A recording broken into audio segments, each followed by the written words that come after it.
Our lesson today is about unit circle. Many students think that they have to memorize the unit circle. What I'm going to show you today is a very simple method. If you can generate your special angles within the first quarter, the rest of it is just a repeat. But before we start, we need to review our special triangles, 30, 60, 90 triangle, and the 45, 45 triangle. Well, the first thing we need to understand that the unit circle, the reason it's called the unit circle, because it has a radius of 1. Right now, if you look at the triangle, if the side facing the 30 would be 1/2. This side right here would be root 3 over 2. In the 45, 45, if this is 1, these are isosceles, so this side length and this side length are the same. So this will be root 2 over 2, and this is root 2 over 2.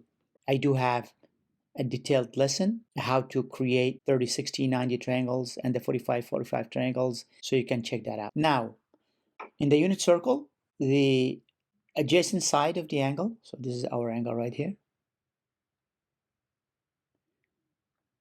is x, and the opposite is y. Everything we're going to create is going to be based on these. Since our sine of the angle, so sine theta, is going to be the opposite, which is y, over the hypotenuse, which is 1. So actually sine theta will be just the same value as y.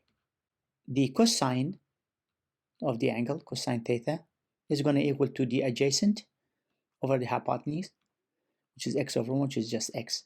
So I need you to understand that y represents sine of the angle and x represents the cosine of the angle. So since our radius is going to be representing the different angles, our radius is 1. When the angle is 0, so everything is equal to x. It's going to be 1 and 0. Again, as a reminder that our points are x and y, which is really is going to be the cosine of the angle and the sine. Now, if this is 30 degree right here, if you look at our 30, 60, 90 triangle, our x is going to be square root of 3 over 2, and our y is 1/2. So our first point right here will be root 3 over 2 and 1/2. And if this is 45 degree angle, we'll look at our 45, 45, 90 triangle, and we'll see that the two values are the same. X is root 2 over 2 and y is root 2 over 2. 60 degree angle. Our adjacent represents x, so now this point we're going to be 1/2 and this 3 2 over 2.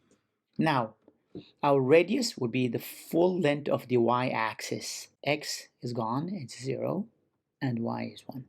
That's at 90 degrees. This is the trick. We can repeat all of these knowing that my x is positive here and negative here. My y is positive here and negative here. My reference angle is 60 degrees right here. So it's going to be exactly this coordinate, except the x is going to be negative. So this is going to be negative 1/2 and the y says positive. The next one will be my 45. Again, it's the same coordinate except the x is negative. My third point is this angle, 30 degree. So this is a 45, this 30. And now you can locate this. I'm just using the reference angle to designate these points, but actually this is 90 plus 30 is 60 degrees away, so this is 120, this is 135, and this is 150.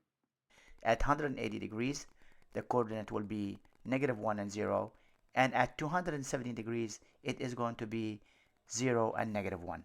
For the rest of the unit circle, just make sure that you copy the same values as the values from the first quadrant and match the reference angle. Then pay attention to the negative and positive signs of the x and y coordinates.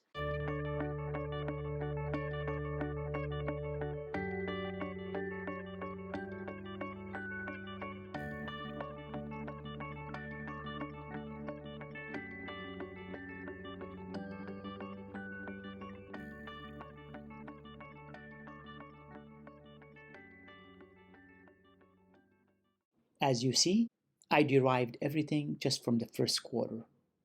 I did not have to memorize anything. The only thing that you need to know is how to utilize your 30-60-90 triangles and 45-45 triangle into unit circle, and you can create this.